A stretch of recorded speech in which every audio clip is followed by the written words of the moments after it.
Mheshimiwa Kiombo, jiandae Mheshimiwa Gulamali, jiandae Dr. Kikoyo. Mheshimiwa Naibu Spika, nishukuru kwa nafasi ya kuchangia katika mswada huu wa marekebisho ya sheria mbalimbali ya mwaka 2025. Na Mheshimiwa, nianze kupongeza serikali ya Dr. Samia Suluhu Hassan, na kama mimi makamu mwenyekiti wa kamati hii na mjumbe wa kamati hiyo, kwa kweli kamati yetu imeweza kupitia sheria mbalimbali ambazo Mheshimiwa Rais inampendeza kupitia serikali yake kuhakikisha kwamba analeta sheria ziweze kurekebishwa ili tuweze kwenda na wakati tulionao, lakini tukiwa tunazingatia utashi wake wa kuhakikisha kwamba sheria zote zinakuwa rafiki na zinaweza kutekelezeka ndani ya nchi anayoiongoza. Mheshimiwa Naibu Spika, kwa nafasi ya pekee nimpongeze sana wakili msomi Mheshimiwa Hamza Johari kwa utayari wake na wasaidizi wake.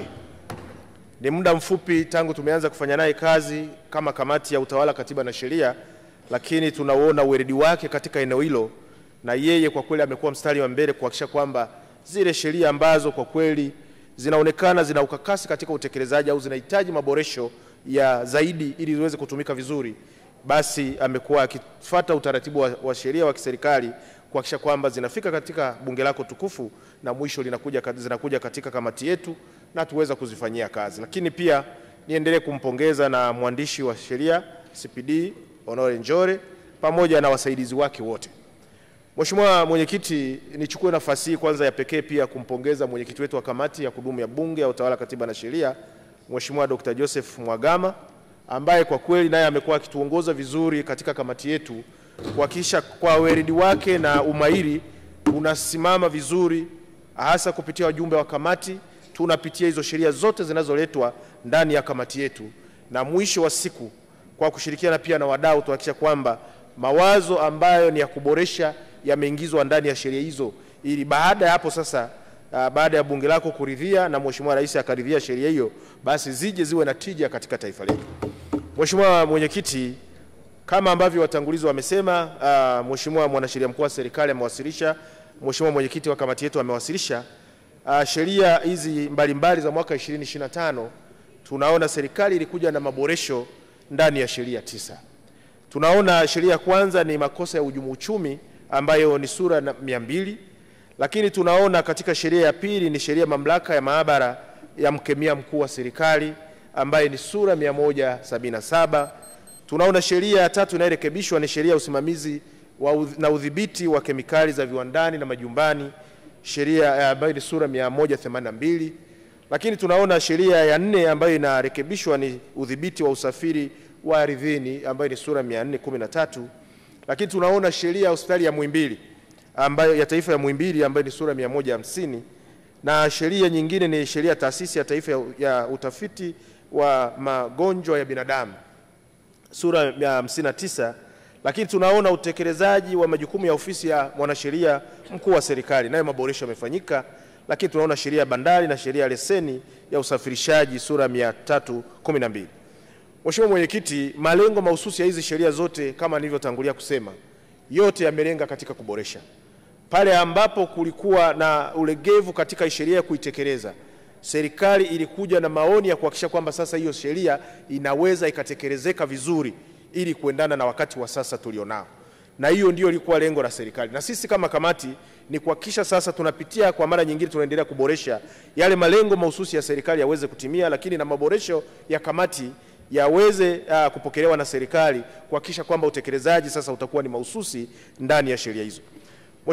Mheshimiwa Naibu Spika, katika maeneo machache tunaangalia kwa mfano sheria ya udhibiti wa kemikali ambapo serikali imekuja na maoni mahususi, lakini tunaona lengo kubwa la eneo hilo ni nini?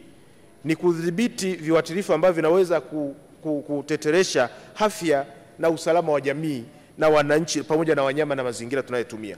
Ukiangalia maudhui mazima unaona kwa kweli ni eneo ambalo linahitaji hii sheria irekebishwe ili sasa tuweze kuhakikisha tunalinda afya za wananchi, tunalinda afya za wanyama, lakini pia tunalinda afya za mazingira. Kwa hiyo ni maeneo ambayo kwa kweli mimi na polish kuonyesha wajumbe wa bunge lako tukufu waheshimiwa waweze kuridhia kuona hizi sheria zote zimepitiwa vizuri na zinafaa kupitishwa na bunge lako ili ziweze sasa kwenda katika utaratibu unaofuata, mwisho wa siku ziwe sheria ziweze kutusaidia. Lakini tunaangalia eneo la pili, Mheshimiwa Naibu Spika, eneo la taasisi ya utafiti wa magonjwa ya binadamu.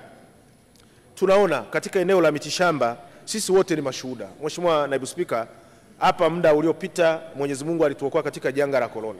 Tumetumia mitishamba mingi ambayo, na hapa sasa hivi ukiuliza kila mtu kwamba ni mtishamba upi ulituponyesha.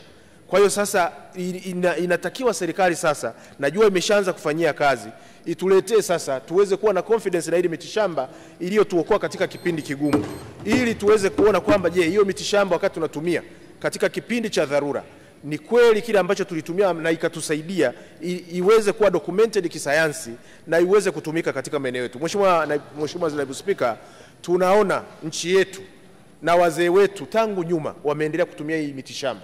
Sasa hii sheria inakuja kuhakikisha kwamba sasa inaweza kuweka utaratibu mzuri kuhakikisha sasa hiyo mitishamba yetu ambayo inatusaidia iweze kudhibitishwa na tuweze kuitumia kwa kuiamini. Lakini Mheshimiwa Naibu Spika, eneo lingine ambalo niongelee kidogo ni sheria mamlaka ya udhibiti wa usafiri ardhini. Tunaona kama kamati tumepitia, tunaona kazi nzuri inayofanyika ndani ya serikali, lakini kuna maeneo ambayo yana muingiliano kidogo. Kwa hiyo tukashauri serikali kwamba ni lazima itoe muingiliano. Zile taasisi zetu zote zinafanya kazi nzuri ya udhibiti katika usafirishaji. Tukiangalia jeshi la polisi linafanya kazi nzuri, LATRA inafanya kazi nzuri, TARURA inafanya kazi nzuri, TANROADS inafanya kazi nzuri, lakini pia na TAMISEMI inafanya kazi nzuri.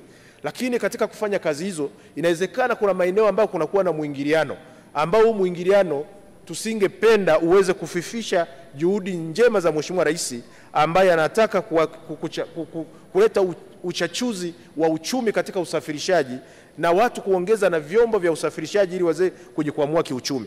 Kwa hiyo maeneo kama hayo, Mheshimiwa Naibu Spika, tumeona yameendelea kufanyiwa kazi na tunaendelea kusisitiza kama kamati waendelee kuzingatia maoni ambayo tulitoa kama kamati ili sheria hizi ziweze kuwa nzuri na ziweze kutumika kwa ufanisi wa taifa letu. Mheshimiwa Naibu Spika, mwisho niombe bunge lako tukufu kwa hizi sheria ambazo zililetwa na serikali, kwa jinsi zilivyopitiwa na kamati na maoni yote, kwa jinsi tulivyokaribisha wadau mbalimbali kuchangia maoni yao katika kuboresha hizi sheria mbalimbali, naomba kwa kweli niwaondoe shaka kwamba tumezingatia ushauri na kuhakikisha kwamba hizi sheria sasa zikipitishwa na bunge hili zinaweza kuwa sheria nzuri kwa maslahi ya taifa na wananchi wa Tanzania. Mheshimiwa Naibu Spika, baada ya maoni hayo machache, niombe sasa niunge mkono hoja na kuomba basi bunge lako tukufu liweze kupitisha sheria hizi ziweze kwenda katika hatua inayofuata ili ziweze kuja kutumika kwa ajili ya maslahi ya taifa letu. Mheshimiwa Naibu Spika, nakushukuru na naunga mkono hoja. Asante sana.